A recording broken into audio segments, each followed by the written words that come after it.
Okay, Ramayana నుంచి leaks అయ్యాయి అన్నమాట కొన్ని లుక్స్. మనకి Ranbir Kapoor as Rama and Sai Pallavi as Sita, వాళ్ళ లుక్స్ లీక్ అయిపోయాయి. ఇవే కాకుండా ముందు నుంచే దశరథుడు, కైకేయి, చిన్నప్పటి రామ, లక్ష్మణ, శత్రుఘ్న, భరతులు వాళ్ళ లుక్స్ కూడా లీక్ అయ్యాయి అనమాట. అండ్ ఇవి చూసిన తర్వాత నాకు మాత్రం చాలా చాలా చాలా నమ్మకం వచ్చేసింది నితీష్ తివారీ మీద.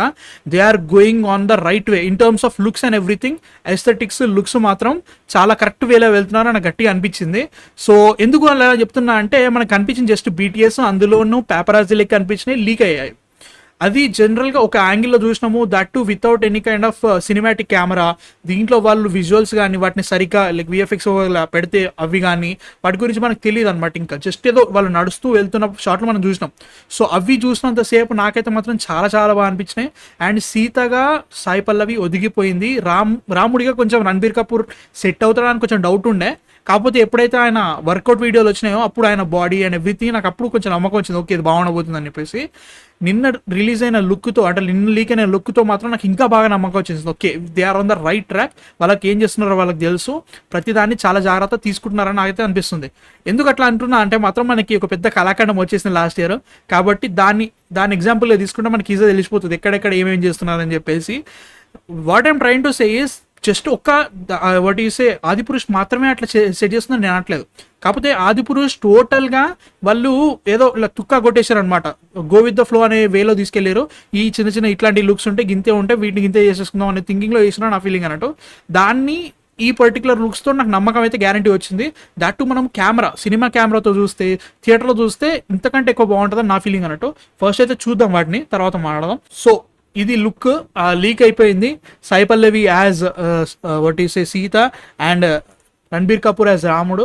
చాలా బాగున్నాయి ఈ లుక్స్ అయితే మాత్రం. నాకైతే సూపర్ అనిపించింది బ్రో. అంటే లైక్ వాళ్ళ హైట్ కరెక్ట్ సెట్ అయింది, ఎవ్రీథింగ్ వెనక బ్యాక్గ్రౌండ్ లైక్ తెలిసిపోతుంది. వాళ్ళు గ్రీన్ స్క్రీన్ వాడినా కానీ ఎక్స్టెన్షన్స్కి వాడతారు, ఎట్లా వాడితే అట్లా పెట్టకుండా చాలా బాగా చేస్తారు. నాకైతే గట్టిగా అనిపించింది. ఇది దశరథుడు వాళ్ళ పిల్లలు రాముడో ఎవరో ఉండుంటారో అది ఒకటి బాగుంది.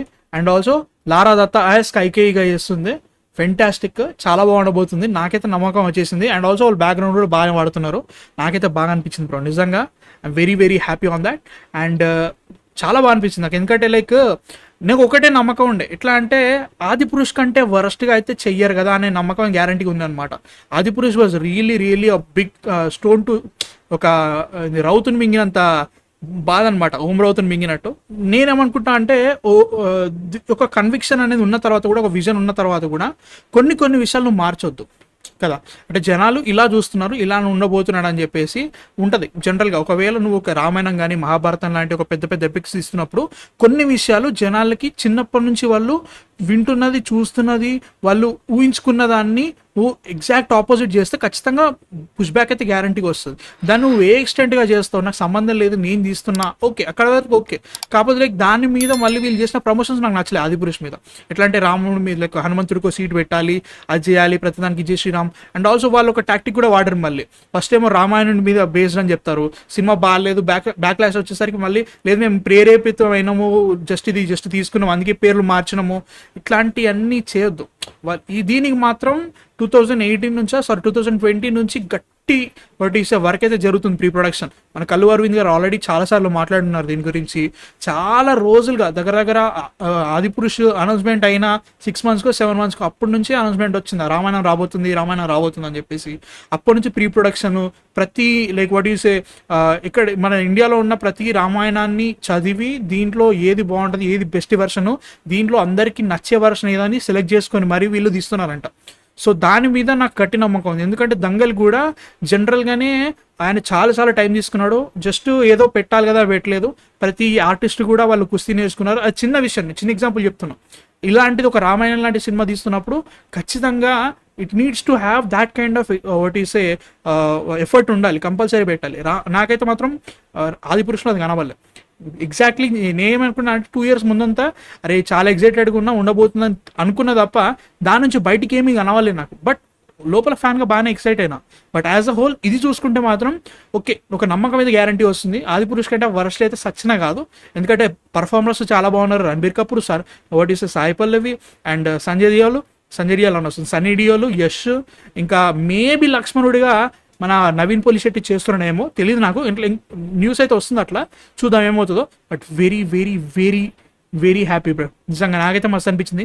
మీ థాట్స్ అండి అసలు రామాయణం మీద? నెక్స్ట్ ఇయర్ దివాళీకి వచ్చే ఛాన్స్ ఉందంట పార్ట్ 1. ఇది పార్ట్ 1లో ఎక్కడి నుంచి అంటే మనకి చిన్నప్పటి నుంచి ఎప్పుడైతే రాముడు పుట్టాడో ఐఎమ్ థింకింగ్ వనవాసం దాకా ఉంటుందని నేను అనుకుంటున్నాను, వనవాసం వరకు. ఎందుకంటే కైకేయి క్యారెక్టర్ని బాగా చూపెట్టాలి. ఎందుకు జస్ట్ ఏదో ఒకటి సే రాముణ్ణి భరతుని కోసం వెళ్ళిపో అని అనడానికి ఉండదు. Kaikeyi is a character very very very crucial character. ఆమె చిన్నప్పటి నుంచి భరతుని కంటే రాముడిని ఎక్కువ ప్రేమిస్తుంది అన్నట్టు. ఈవెన్ అందరూ కూడా రాముడే అంటే చాలా ఇష్టం. రాముడు కూడా అట్లాంటి గుణాభిరాముడు అంటారు కదా, ఆ కైండ్ ఆఫ్ క్యారెక్టర్ని నువ్వు ఎస్టాబ్లిష్ చేయాలి ముందు. రాముడు అంటే ఎందుకు వీళ్ళందరికీ అంత ఇష్టం, రాముడు అనే క్యారెక్టర్ అంటే ఏంటి, ఎందుకు వీళ్ళందరూ రాముడి కోసం ప్రాణాలు ఇవ్వడానికైనా సిద్ధపడతారు, రాముడు ఎంత గొప్ప క్యారెక్టర్ అండ్ చుట్టుపక్కల ఉన్న క్యారెక్టర్స్ ఎంత మంచి క్యారెక్టర్స్. ఇలా ఒక సిచ్యువేషన్ రావడం వల్ల, ఒక్క క్యారెక్టర్ వల్ల మొత్తం రామాయణం ఎట్లా మారింది అనడానికి క్లియర్ ఎక్స్ప్లెనేషన్ ఇస్తూ మంచిగా తీయాలన్నమాట. దానికోసం వీళ్ళు ఫస్ట్ హాఫ్ అంతా క్యారెక్టర్స్ని ఇంట్రడ్యూస్ చేస్తూనే వాళ్ళ బ్యాక్ స్టోరీలు, వాళ్ళవి టోటల్ వాళ్ళ క్యారెక్టర్ డైనమిక్స్, టోటల్ క్యారెక్టరైజేషన్ అంతా డీప్గా వెళ్ళి మేబీ లైక్ సెకండ్ హాఫ్ లేకపోతే నేను అనుకుంటున్నా ఇంటర్వెల్కి వచ్చేసరికి లేదు నువ్వు వెళ్ళిపోవాలి వనవాసం అనే దగ్గరికి, ఇంటర్వెల్ దగ్గరికి వెళ్ళిపోతున్నా నేను అనుకుంటున్నా. సెకండ్ హాఫ్ లైక్ మొత్తం వీళ్ళు వనవాసంకి వెళ్ళిన తర్వాత శూర్పణఖ తర్వాత రావణ వచ్చేసి లాస్ట్కి సీతమ్మని తీసుకెళ్ళిపోవడం, అక్కడి వరకు బాగుంటుంది అన్న ఆలోచన అనమాట. ఎందుకంటే యశ్ది అండ్ ఆల్సో సన్నీ డియోల్ది కూడా షూటింగ్ జరుగుతుందంట. యశ్ది చాలా తక్కువ పార్ట్ ఉంటుంది ఈ మూవీలో, ఎందుకంటే ఫస్ట్ పార్ట్ కాబట్టి అట్లా చేస్తారంట, ట్రిలజీ కాబట్టి. ఇక్కడ సీతను ఎక్కడైతే వదిలేస్తారో అక్కడ ఆపేస్తే బెటర్ నా ఫీలింగ్ అన్నట్టు. జస్ట్ ఏదో ఇక్కడ నుంచి మొత్తం సినిమా అంతా తక్కువ ఉంటుంది, స్టోరీ తక్కువ ఉంటుంది అంటే అట్లా ఏం లేదు. ఎందుకంటే చాలా సప్లాట్స్ కూడా ఉంటాయి అనమాట మనకి. ఎప్పుడైతే సీత వెళ్ళిపోయిన తర్వాత కూడా శబరిని కలవాలి, జటాయువు, మిగతా వాళ్ళు, అండ్ ఆల్సో వాలి యుద్ధము, అండ్ ఆల్సో మళ్ళీ వీళ్ళు మహిరావణుడు ఉంటాడు, ఇట్లాంటి మెయిన్ ఆస్పెక్ట్స్ కూడా వీళ్ళు సెకండ్ పార్ట్లో థర్డ్ పార్ట్లో కూడా ఇంట్రడ్యూస్ చేసే ఛాన్సెస్ చాలా ఉంటాయి.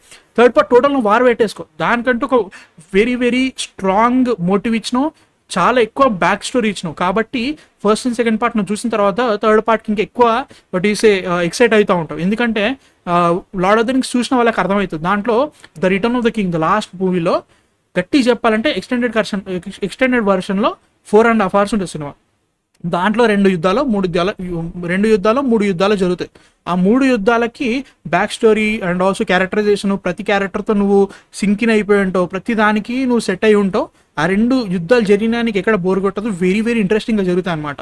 రామాయణం కూడా అట్లా చేయొచ్చు, నేను అట్లా అంటున్నాను అనమాట. ఒకవేళ if you go into that route, you can definitely go into that route. And that ఇంకా వచ్చే 2 సినిమాల్లో కూడా నువ్వు కొత్త క్యారెక్టర్స్ని ఇంకా బాగా ఇంట్రడ్యూస్ చేయొచ్చు. సుగ్రీవుడు కానీ, వాలి కానీ, జాంబవంతుడు కానీ, అండ్ ఆల్సో హనుమంతుడు ముఖ్యంగా, అండ్ విభీషణుడు, మండోదరి చాలా ఇంపార్టెంట్ మనం అనుకుంటాం కానీ మండోదరి కూడా చాలా ఇంపార్టెంట్. ఇంద్రజీత్, కుంభకర్ణుడు, వీళ్ళందరినీ బాగా ఇంట్రడ్యూస్ చేసే ఛాన్స్ ఎక్కువ ఉంటుంది. దీనివల్ల వీళ్ళకి ఇంకా టైం ఉంటుంది, మంచి రైటింగ్ స్కోప్ ఎక్కువ ఉంటుంది. యాజ్ అ హోల్ ఒక ఎపిక్ చూపించినప్పుడు ఎపిక్ స్కేల్లోనే ఉంటుంది. నా ఫీలింగ్ అదనమాట. బడ్జెట్ దగ్గర వాళ్ళు వెనకాడట్లేదు, నాకైతే తెలిసిపోతుంది. Very happy on that. నాకైతే మాత్రం వెరీ వెరీ హ్యాపీ. మీ థాట్స్ ఏంటి అసలు రామాయణం మీద? నేను మాత్రం ఎగ్జైటెడ్. చూడాలి, దివాళీకి వస్తా అంటున్నారు నెక్స్ట్ ఇయర్.